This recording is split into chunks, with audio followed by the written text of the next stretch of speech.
It moved like a slow wave, one man's chuckle becoming another man's grin, becoming a third man's full, open-mouthed laugh, rippling down the length of the boardroom table until the sound filled every corner of the room, bouncing off the floor-to-ceiling glass windows that looked out over a gray November sky above Midtown Manhattan.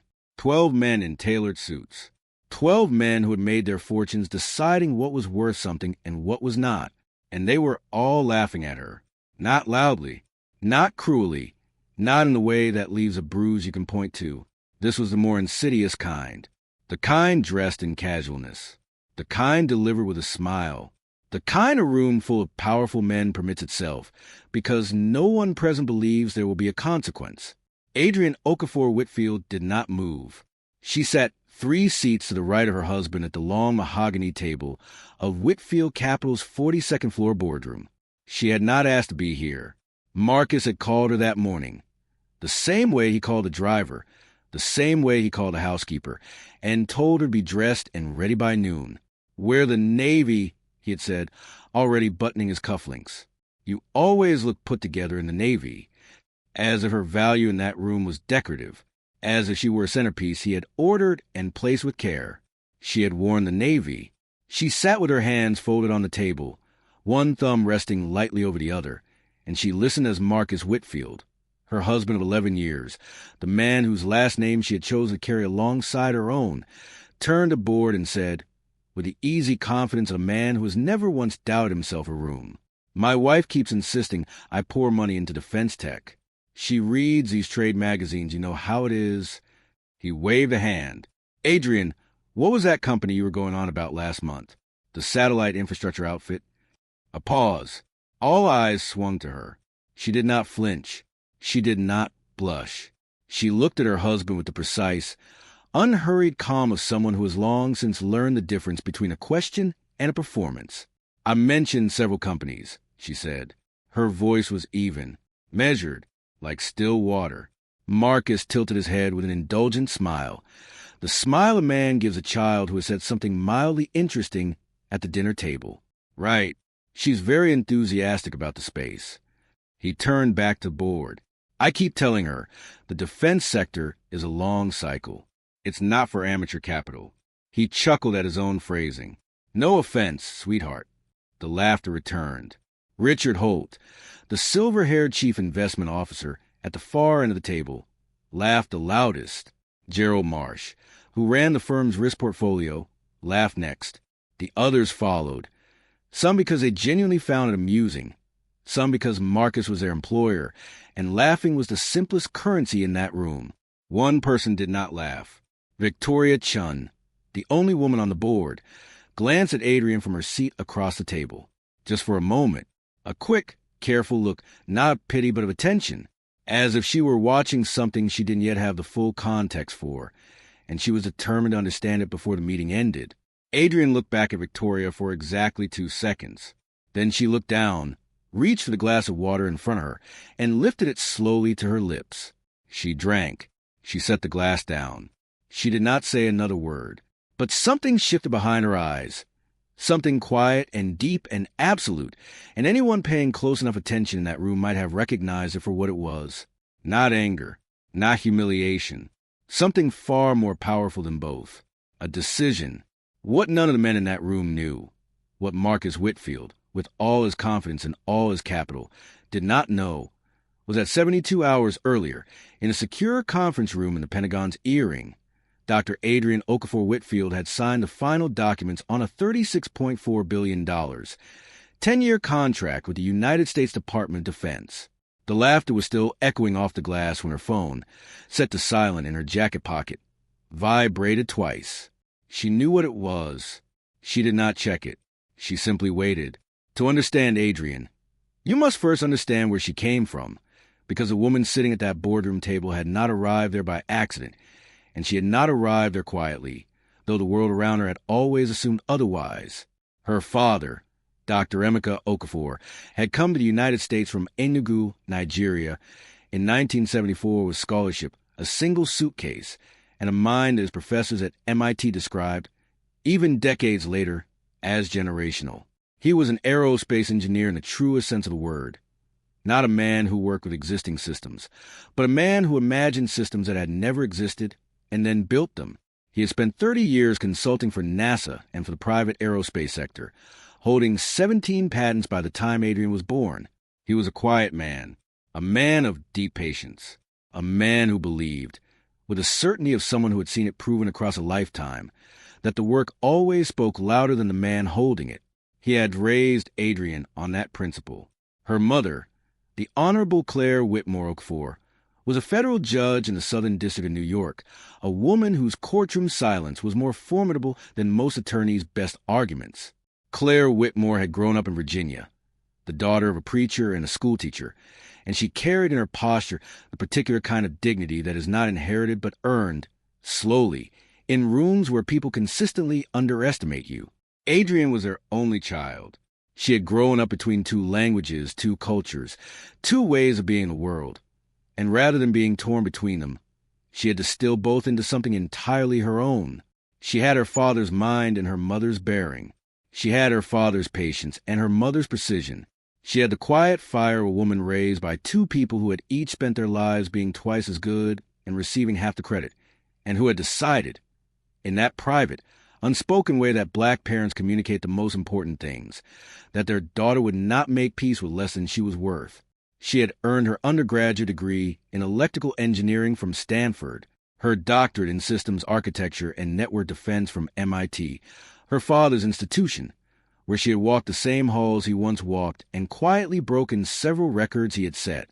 She had worked for 7 years in the private sector, building her expertise in defense-grade communication infrastructure before founding Okafor Defense Systems, ODS, in 2012. ODS had begun in a rented office in Arlington, Virginia, with 4 employees, 2 of whom were her former PhD students, and 1 operating contract with a mid-tier defense subcontractor worth $4.2 million. By the time she sat in that boardroom in November 2023, ODS had grown, quietly, steadily, without fanfare or press releases, into a firm of 312 employees, with classified contracts across 3 branches of the United States military and an international consulting portfolio that spanned the United Kingdom, Canada, and 3 Gulf states. She did not advertise this. She did not appear on Forbes lists. She did not attend technology galas.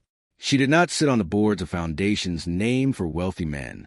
She had a LinkedIn profile with a 1-line bio that read, Systems Architect, Defense Infrastructure, Georgetown faculty affiliate. It had 46 connections. She kept it that way by design. The reason for this was partly professional. Her clients required discretion as a condition of contract, and partly personal. Adrienne had long understood that a woman who revealed all of her power at once gave others opportunity to start counting the ways to diminish it. She had learned to move through the world with the quiet assurance of someone who did not need the room to know what she carried, because she herself knew, and that had always been enough. She had met Marcus Whitfield at a charity gala in Washington, D.C.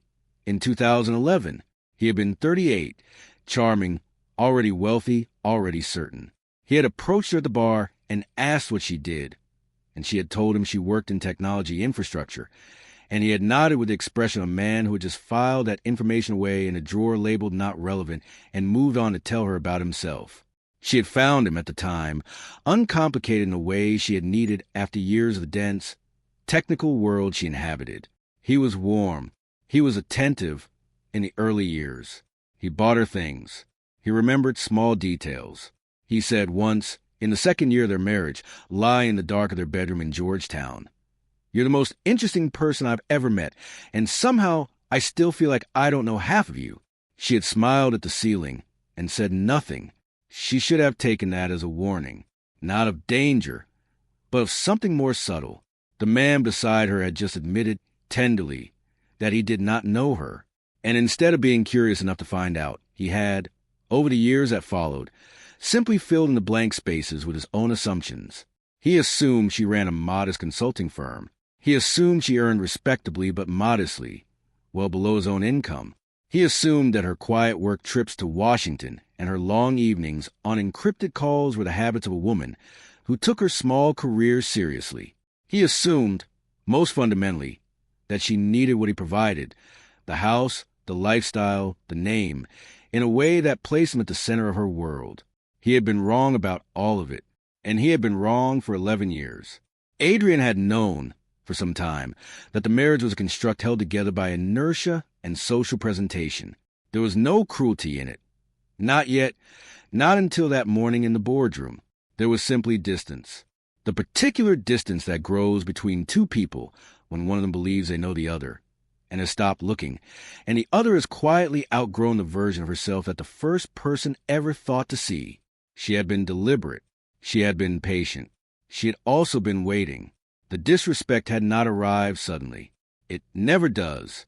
It had built over years, not in earthquakes, but in hairline fractures, small dismissals, casual diminishments, the kind that accumulate so gradually that if you try to point to a single moment, you would sound unreasonable, you would sound sensitive. And so, most women absorb them in silence, which is precisely how they are intended to function. Adrienne was not a woman who absorbed things without noticing. She noticed everything. She simply chose, with great deliberateness, what to respond to and what to file away. She had filed away the dinner party at the Holbrook estate in 2019, a gathering of 15 investment professionals and their wives, where Marcus had told the story of how they met and ended with, "She was working in tech at the time, government stuff, nothing glamorous." She had watched his friends nod politely, watched their eyes move to her jewelry, and then away, categorizing her as ornamental.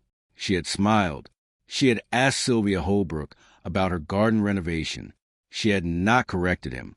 She had filed away the moment in 2020, during the height of the pandemic, when half the country was suddenly learning the word supply chain and defense infrastructure, when Marcus had watched a news segment about defense technology companies and said, over dinner, "Maybe you could have built something like that if you'd stayed focused on your career." He'd meant it as a compliment, she thought. He'd meant it as acknowledgement. But what it told her, as clearly as anything he'd ever said, was that in his mind her career was already in the past tense, already concluded, already insufficient. She had set down her fork. She had looked at him. Then she had picked up her fork again and said, "Yes, maybe." He had not noticed the pause between those two actions. There were the smaller fractures, too, the ones that cut deeper precisely because of their smallness. The way he introduced her at events. "My wife, Adrienne." No profession, no context, just a name attached to his. The way he described ODS to his colleagues when the subject arose, her little firm, her consultancy, Adrienne's project, in the tone of someone describing a hobby rather than an enterprise. The way he occasionally glanced at her during conversations about finance or geopolitics with the patient. Practiced expression of a man waiting for the children to finish speaking so the adults could continue. But the weeks leading up to the November board meeting had been different. Something had shifted in Marcus. Not malice, precisely, but an escalation of carelessness. As if the closer Adrienne moved to her own quiet peak, the more aggressively his blindness had grown, as if he sensed, without consciously knowing it, that something was changing the air between them and was responding not by paying closer attention, but by asserting himself more loudly. 2 weeks before the board meeting, at dinner with Richard Holt and his wife, the conversation had turned to defense sector investment. Richard had mentioned a mid-sized defense tech company that had recently gone public. Marcus had launched into an analysis, confident, detailed, largely correct in its broad strokes, and then turned to Adrienne and said, "You follow this space, don't you? What do you think their growth trajectory looks like?" She had looked at him for a moment. She had thought about what she knew about that company. Specifically, that ODS had been in quiet negotiations to acquire one of their subsidiary units 3 months prior, before deciding the unit's technology was 2 generations behind where her own team already was. She had thought about what she could say in that moment. She could have laid it out. She could have delivered an analysis that would have silenced the table. Instead, she said, "Their satellite integration model is interesting, but I think the market's overestimating their defense-specific capabilities in the current procurement environment." A small silence. Richard's wife smiled politely at something on her plate. Marcus laughed, not unkindly, but with a tone. "She's been reading Jane's Defense Weekly again," he said to Richard. "I keep telling her it's a different league than her work." Richard had chuckled. "Well, it's good she keeps you sharp, Marcus. Marcus had nodded, satisfied. That's what she's for. He had meant it as a joke. He had delivered it to Richard with warmth and ease. But the words had landed on Adrienne like the flat of a blade. Not the edge, but heavy enough to leave a mark. That's what she's for. She had cut her lamb slowly. She had looked at the candle in the center of the table. She had let the moment pass without reaction, but she had felt something settle in her chest, a kind of finality, a quiet closing of a door. 1 week before the board meeting, Marcus had come into her home office, the one she kept locked when working on classified material, which he had always accepted without question, attributing it to general privacy rather than professional necessity. And he had found her on the phone. She had been speaking in the measured, precise cadence she used only in her most consequential conversations.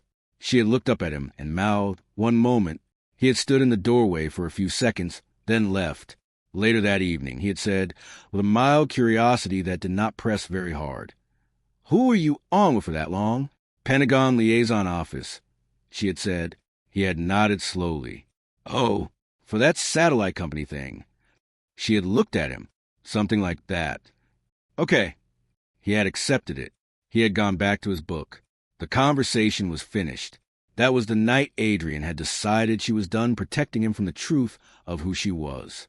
She was done, not out of anger, not out of spite, out of something cleaner and quieter than either of those things, out of simple self-respect. The board meeting had been scheduled for 11 o'clock on a Thursday morning. Marcus had 22 people in that room, 12 board members, for senior partners, 3 external advisors, a legal representative, a communications director, and 2 executive assistants who sat against the wall with laptops open and expressions designed to be invisible. And Adrienne, she had arrived with Marcus, seated beside him in the car, listening to him rehearse talking points for a proposed restructuring of the firm's emerging markets portfolio. He had not asked her opinion. She had not offered it. The boardroom itself was the kind of space that announced its own importance before anyone in it had spoken a word. The table was a single piece of Brazilian rosewood, 14 feet long, polished to a mirror finish. The chairs were Italian leather, deep charcoal, brass riveted.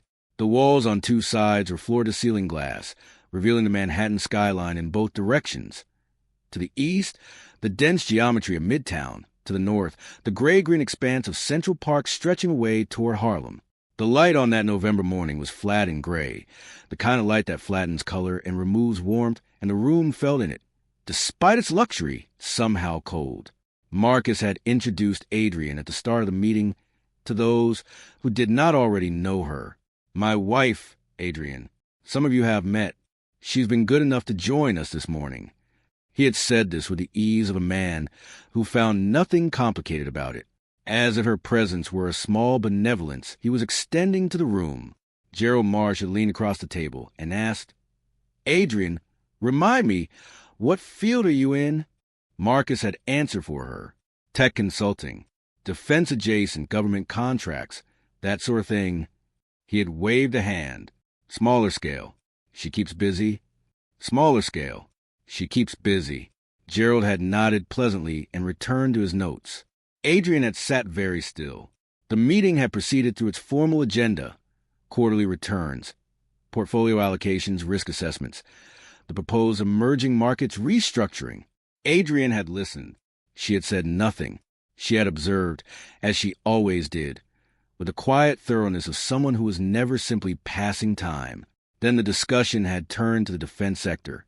Richard Holt had raised a proposal, a $200 million allocation toward a defense technology ETF, citing the current administration's increased procurement spending and what he called a generational shift in how the military sources technology. He had spoken well. He had data. He had conviction. Marcus had listened and then said, with the measured confidence that was his signature, "The thesis is sound, but I think the timing is unclear. Defense procurement moves on a 10-year cycle. You're betting on a window without knowing which year the window opens." He had glanced around the table for agreement, collected nods. Then, with the particular brand of casualness that had been accumulating its meaning for 11 years, he had looked at Adrienne. "My wife has been pushing me toward defense tech investment for years," he had said, in the tone of someone sharing an amusing personal anecdote. "She follows it." He had smiled at the room, a public, performing smile.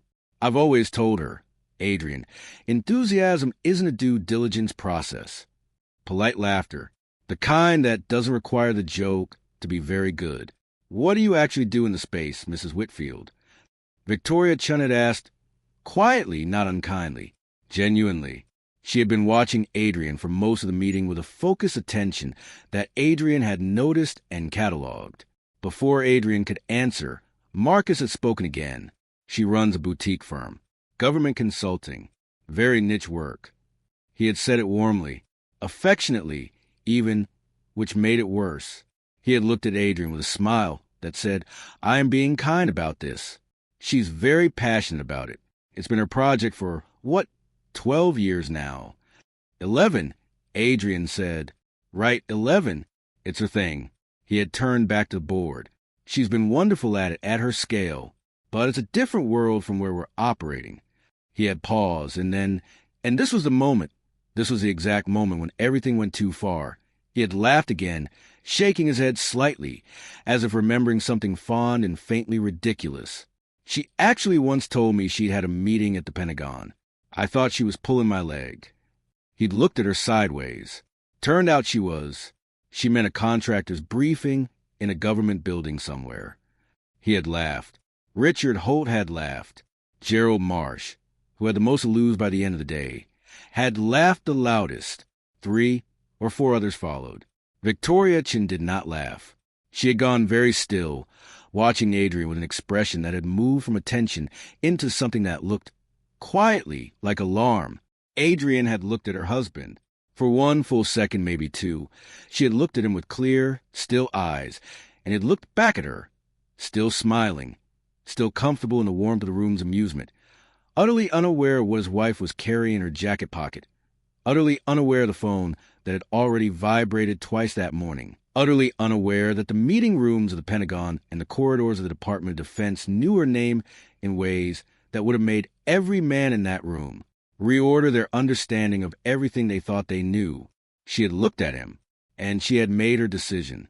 Not a decision of revenge, not a decision of anger. Something quieter and more final than both. She had decided she was done being small for him. She had decided, calmly, irrevocably, the way a door is closed and the key is turned, that the world was about to meet Dr. Adrienne Okafor-Whitfield, and there was nothing Marcus could do about it, because it was no longer in her power to prevent it even if she had wanted to. She had reached for her water glass. She had taken 1 small, composed sip. She had set it down. She had smiled, not at her husband, not at the room, but to herself, and only for a moment. And then she had straightened in her chair and gone back to stillness, while around her the laughter faded and the meeting moved on. She was not angry. She was ready. 72 hours earlier. The secure conference room on the earring of the Pentagon smelled, as it always did, of recycled air and something faintly metallic, the particular atmosphere of a room where the ventilation system filters out everything natural and leaves only the density of serious things. The table in that room was not as impressive as the one in Marcus's boardroom. It was smaller, functional, government gray, with no aesthetic intention. There were 8 people around it, and 6 of them were in uniform. Adrienne had been the only woman. She was accustomed to being the only woman. She had placed her copies of the contract, 37 pages, reviewed by her legal team 11 times over 3 years of negotiation, squarely in front of her. She had looked at General Raymond Adler across the table. He was a man of 70, silver-haired and precise, with the careful eyes of someone who had spent 50 years making decisions that cost lives or saved them, and who had learned to regard everything with equal and unflinching seriousness. He had looked at her with the particular respect that people who have done due diligence develop for those who have earned it.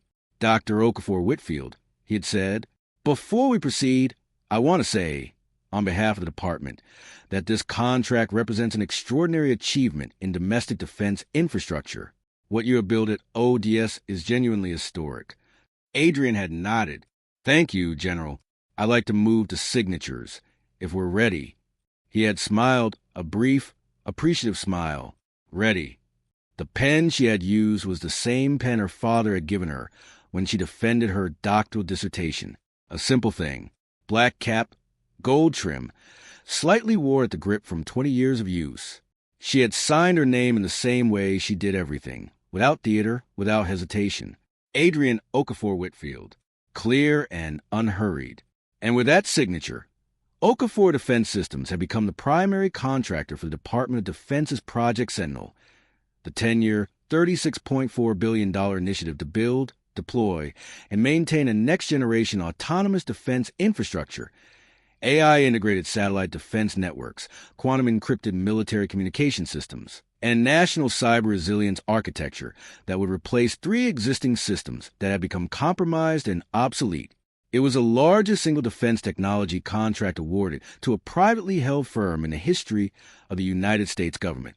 ODS was valued, by her investment bank's confidential assessment, at between $12 and $18 billion before the contract.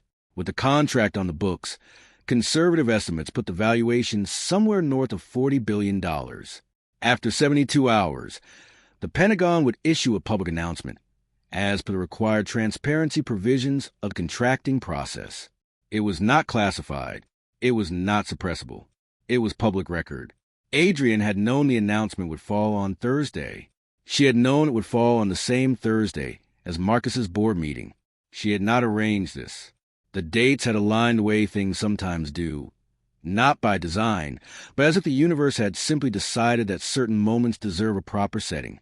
She had said nothing to Marcus. She had said nothing to anyone outside of ODS and the Pentagon. She had arrived at the board meeting in the Navy dress, sat in the chair Marcus pointed her to, and waited. She left the board meeting at 1:15, 40 minutes before it concluded, citing a phone call she needed to take. Marcus had nodded pleasantly. No problem. See you at home. He had already moved on to the next agenda item before she reached the elevator. In the elevator, she had unlocked her phone for the first time since that morning.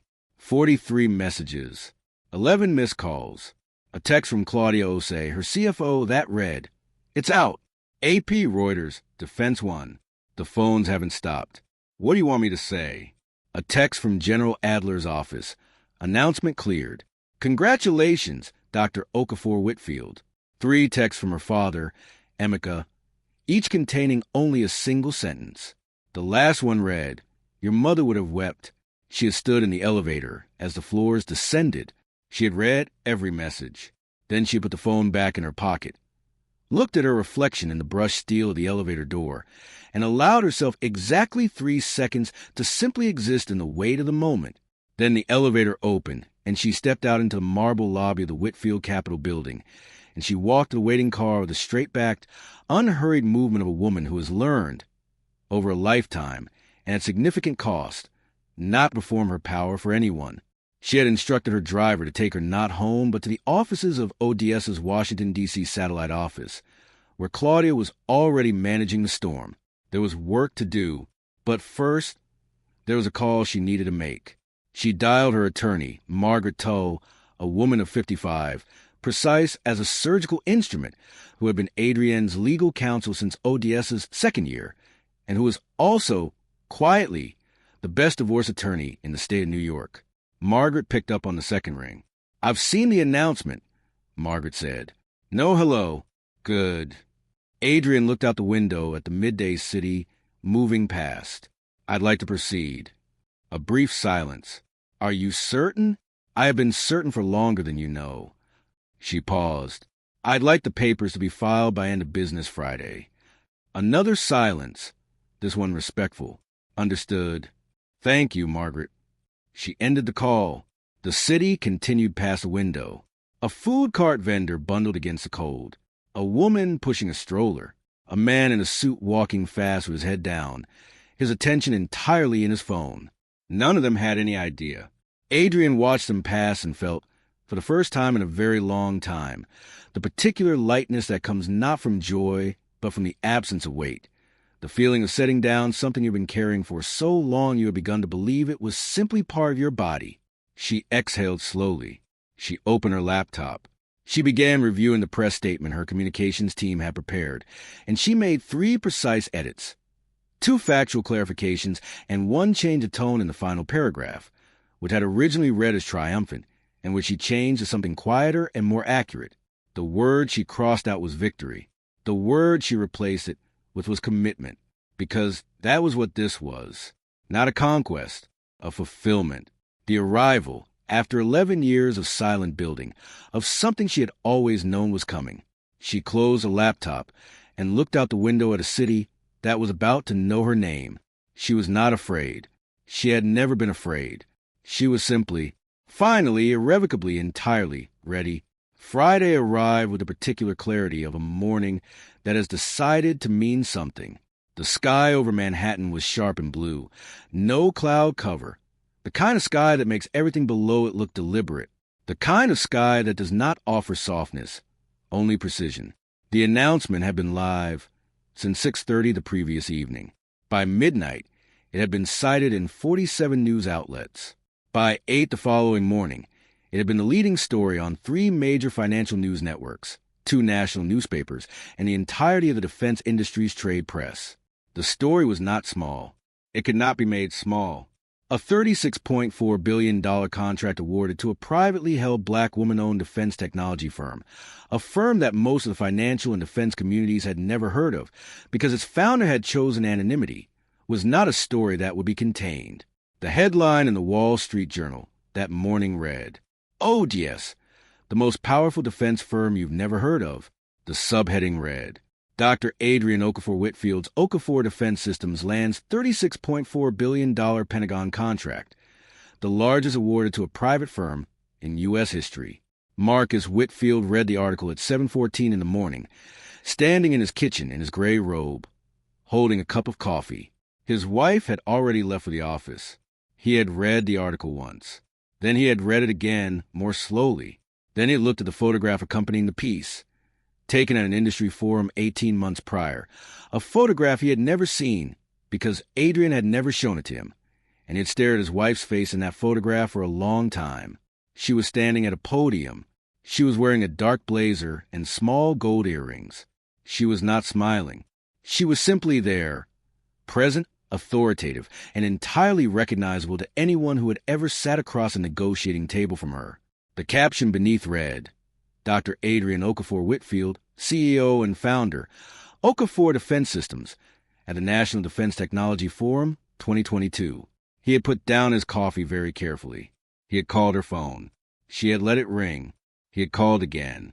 She had let it ring again. He had sent a text that said, Adrienne, call me, now. She had not responded. He had gotten dressed in 4 minutes and gone to the office. The board meeting reconvened at 10 o'clock. It had been called as an emergency session, not by Marcus, but by Richard Holt and Victoria Chun, who had together contacted the full board at 8 that morning after reading the same article. Marcus had arrived to find his boardroom already filled, and an energy in the room he had not placed in an instant.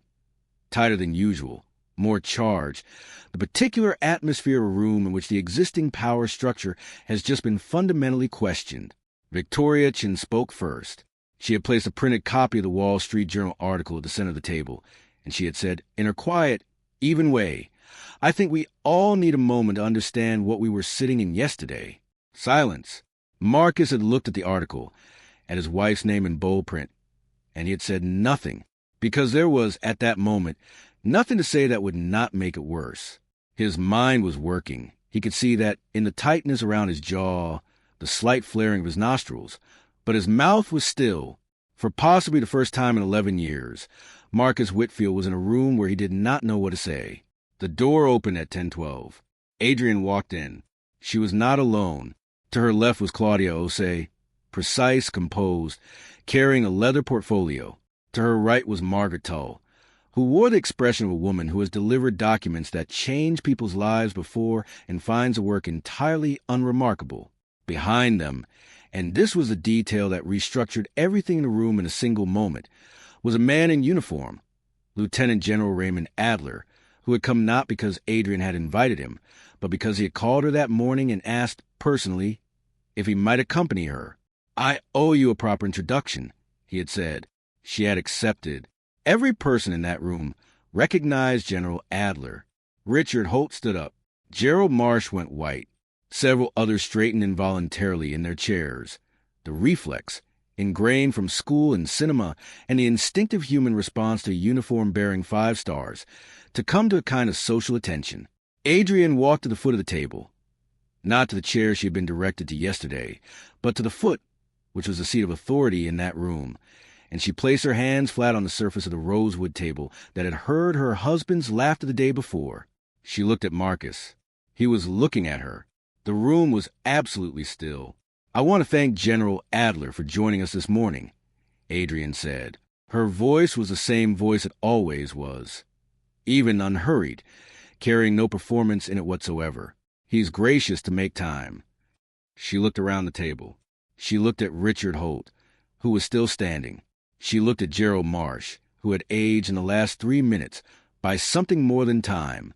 She looked at Victoria Chun, who was watching her with an expression that had resolved now into something that looked very close to respect. She looked, last, at her husband. "I thought I'd come back," she said, "since we were discussing the defense sector yesterday. There were a few things I forgot to mention."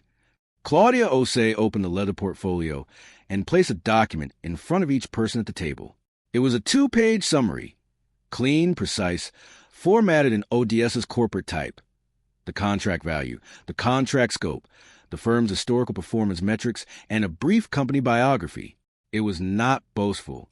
It was simply information. The rustling of paper in a silent room is its own kind of sound. Then came what no one would forget. General Adler stepped forward. He was not a man who used excess words. He did not now.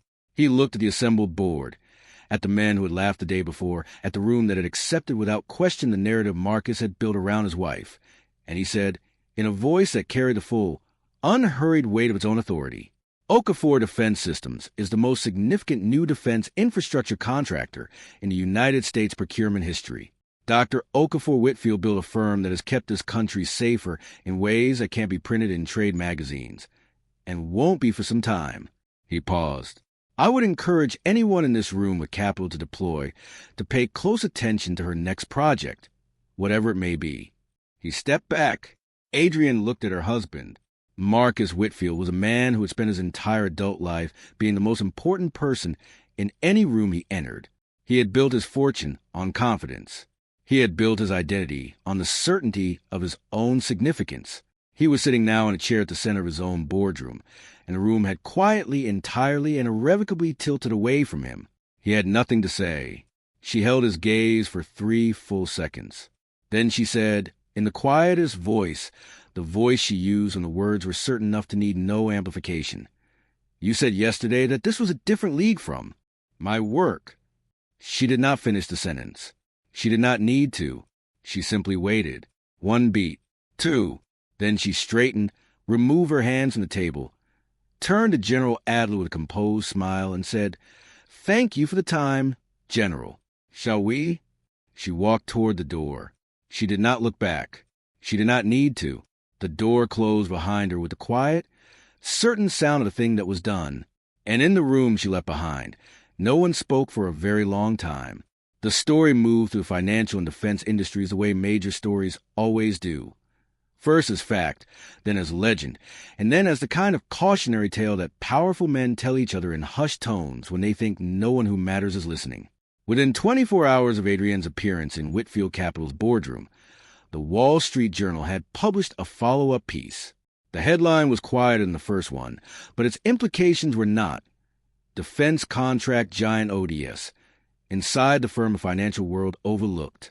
The subheading noted, with journalistic understatement, that those in the room did not find understated. ODS CEO was married to prominent PE investor Marcus Whitfield, who told his board her work was a different league. No one had leaked it. The journalist had simply done the mathematics of public record, the announcement, the board meeting at Whitfield Capital, the divorce filing that had appeared in the public record at 4:47 on Friday afternoon, and arrived at the story herself. The piece quoted Victoria Chun, who had agreed to speak on background and who said, with measured precision, "I think what the room experienced was a lesson in the cost of assumption." She had said nothing more. She had said enough. The divorce filing was clean. Margaret Tull had filed on Friday as instructed, citing irreconcilable differences. Nothing dramatic, nothing punitive. The language of completion rather than grievance. Adrienne was not asking for anything Marcus had built. She did not need it. She was not asking for the houses, the accounts, the residuals of 11 years of shared life.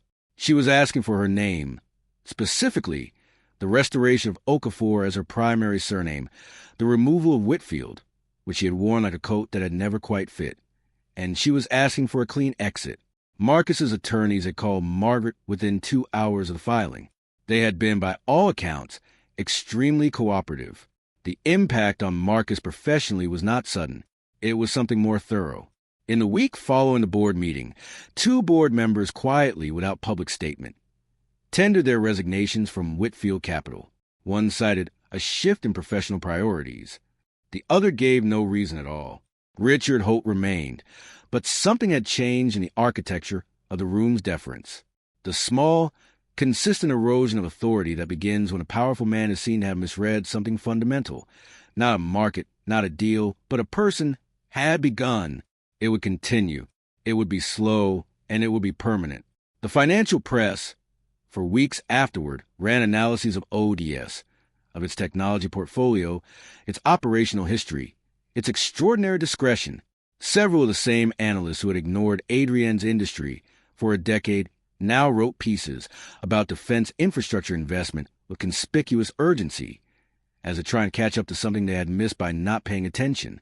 Marcus was mentioned, when he was mentioned at all, as a footnote, as context, as the man who had been in the room and not seen what was in the room. He gave no interviews. He released a single public statement, brief and carefully worded, congratulating Adrienne on ODS's contract achievement. The statement was picked apart in 3 separate media analyses and found, by each of them, to be exactly what it was. The statement of a man with very good communications counsel and very little left to say on the subject. Adrienne did not respond to the statement publicly. She did not respond to it privately either. She did not give interviews about the marriage or the board meeting. When asked by 2 separate journalists to comment on the events of that week, her communications director delivered the same 3-word reply. No comment available. There was, in those 3 words, a certain eloquence. The people who had laughed in that boardroom did not all process what had happened in the same way or at the same pace. Gerald Marsh, the loudest laugh, the man who had nodded most agreeably at Marcus's dismissals, had a particular reckoning. His wife, who was a senior architect and a woman who had spent 20 years in professional rooms where her contributions were regularly attributed to the men beside her, read the Wall Street Journal piece on a Saturday morning and said nothing at dinner that evening and very little for the rest of the weekend. Gerald, to his credit, noticed he spent that Sunday very quietly. Victoria Chin wrote Adrienne a short, private note, for sentences handwritten on cream cardstock, sent to the ODS Washington offices. She did not keep a copy. Adrienne received it, read it, and set it on the edge of her desk where she could see it. It said, among other things, you carried yourself with more grace in that room than it deserved. Adrienne had thought about that line for a long time. Claudio, say, who had been with ODS since its 4th year, who had managed its finances through 5 government contract renewals and 3 international expansions, and who was one of perhaps 6 people in the world who understood the full scope of what Adrienne had built, had sat across from her CEO on the Friday afternoon following the board meeting and said only 11 years was a long time to wait. Adrienne had looked at her and said, it wasn't waiting, it was building. Claudia had nodded. They had gone back to work. General Adler called Adrienne on the Monday of the following week, not with official business, but with a personal communication. He had heard, through the inevitable network of people who know things, what had transpired at the Whitfield Capital Boardroom on Friday morning. He had called simply to say this. In my 50 years of service, I have sat across from a great many people who possess extraordinary power. Very few of them understood how to carry it quietly. You do. A pause. Your father would be proud. Adrienne had been standing in her office, looking out at the Washington skyline. She had pressed her lips together for a moment. Then she had said, "Thank you, Raymond." It was the first time she had used his first name. He had, she could hear in his tone, considered an honor. She had stood at her window for a long time after the call. The city moved below her. The world turned at its usual speed. Everything that had been true on Wednesday was still true on Monday. The work was the same. The mission was the same. The people who depended on her were the same. But the weight was gone. And in its absence, there was something she had not felt in a very long time. Room. Her father had told her once. She was 9 years old, sitting at the kitchen table in their house in Silver Spring, watching him review equations on a yellow legal pad, that there were two kinds of power in the world. The first kind was the kind you receive from other people. Recognition, title, the vote of a room, the approval of a board, the deference of those who decided, based on external markers, that you were worth taking seriously. That kind of power was real, he had said, but it was fragile. It lived in the opinion of others. It could be given and it could be taken away. And his entire existence depended on whether the people around you continue to believe in it. The second kind was different.